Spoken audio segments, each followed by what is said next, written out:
Hello everyone, আসসালামু আলাইকুম। পাতারহারি YouTube channel থেকে আপনাদেরকে জানাচ্ছি স্বাগতম।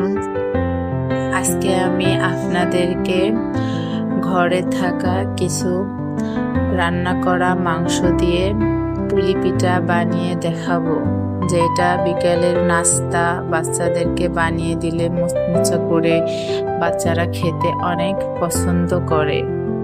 আপনাদেরকে খুব সহজভাবে দেখিয়ে দেব। এবারে শুরু করা যাক। এখানে আমি রান্না করা মাংসগুলোকে প্রথমে ছোট ছোট করে ঝুরি করে নিয়েছি। এখানে আমি কিছু চালের আটা নিয়েছি, আপনাদেরকে পরিমাণটা বলে দিচ্ছি। এখানে আমি 1 কাপ পরিমাণের পানি, হাফ কাপ আবারও পানি দিয়ে দিলাম। এখানে আপনারা একটু লবণ দিয়ে দেবেন। তারপর এখানে মরিচের গুঁড়া কিছু দিয়ে দিলাম, জিরার গুঁড়া দিয়ে দিলাম। এবারে পানিটা বলক ওঠা অবধি আমি অপেক্ষা করব। আর এখানে আপনারা সব সময় খেয়াল করবেন পানি ও আটার সপরিমাণ দিয়ে রান্না ডোটা করে নেওয়ার।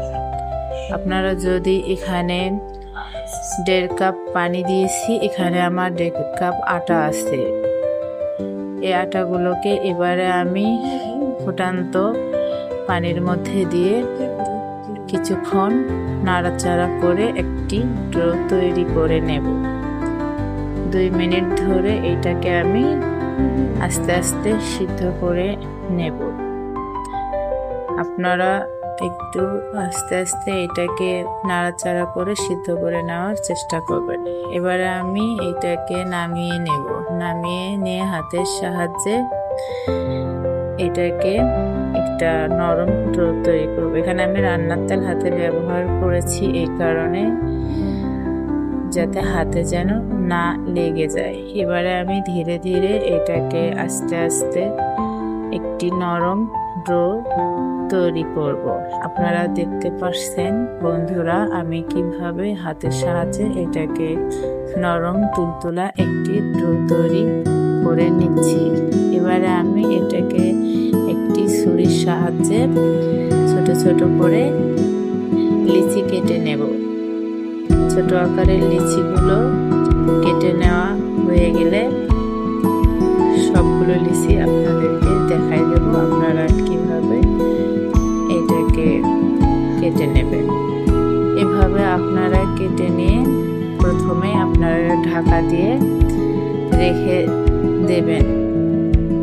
এবারে আমি মাংসগুলো কিভাবে ছোট ছোট করে ঝুরি করে নিয়েছি রান্না করা, সেগুলা আপনাদেরকে দেখিয়ে দিলাম।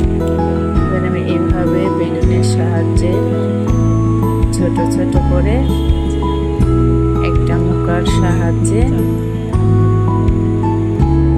কেটে নেব। আপনারা এখানে বাসায় যে কোনো কৌটার মুখা নিতে পারেন, নিয়ে আপনারা আপনাদের সাইজ মতে কেটে নেবেন। এখানে সবগুলোই আমি এভাবে কেটে নেব। একেবারে সব কেটে নেওয়া হয়ে গেলে এবারে আমি আপনাদেরকে 2টা পিঠা বানাই দেখাবো। এবারে আমি মাংসগুলো এই পিঠাটার মধ্যে দেব, দিয়ে এরকম করে আলতো হাতে একটু 2 সাইড থেকে চেপে চেপে নিয়ে পিঠাটাকে মুড়িয়ে নেব। তারপর ধীরে ধীরে আমি এখানে শেপটা দিয়ে দেব, নকশা করে দিয়ে দেব। এটা আপনাদেরকে বলে বোঝাতে পারবো না, আপনারা একটু হাতে দেখলে বুঝতে পারবেন কিভাবে আমি শেপটা করে নিয়েছি। এভাবে আমি সবগুলোই পিঠা তৈরি করে নেব একই পদ্ধতিতে। আপনারা একটু খেয়াল করে দেখবেন আমি কিভাবে এটা চেপে চেপে নিচ্ছি। আপনারা যদি আমার পাতারহারি ইউটিউব চ্যানেলে নতুন হয়ে থাকেন, অবশ্যই আমার চ্যানেলটাকে সাবস্ক্রাইব করবেন। এবারে আমার সবগুলোই পিঠা তৈরি করে নেওয়া হয়েছে। এবারে আমি চুলাতে একটা কড়াই বসে দিয়ে ফুটান্ত গরম তেলে সবগুলো পিঠা দিয়ে দেব। পিঠাগুলো এবারে আমি উল্টে পাল্টে ভেজে নেব।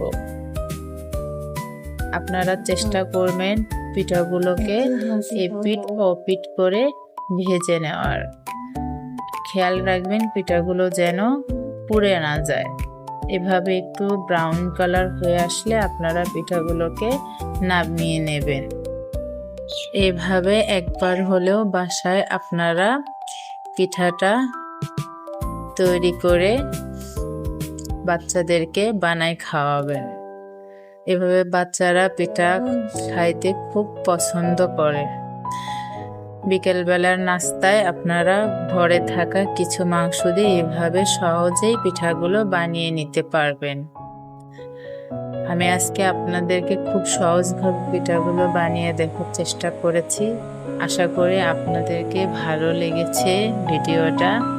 আর ভিডিওটা যদি ভালো লেগে থাকে অবশ্যই আমার পাতার হাড়ি ইউটিউব চ্যানেলটাকে যারা এখনো সাবস্ক্রাইব করেন নাই সাবস্ক্রাইব করে দেবেন। এবার আমি একটা পিঠা আপনাদেরকে ভেঙে দেখাচ্ছি। কত সুন্দর মুচমুচা হয়েছে, লোভনীয় হয়েছে। এভাবে আপনারা একবার হলেও বাসায় ট্রাই করে দেখবেন। আল্লাহ হাফেজ।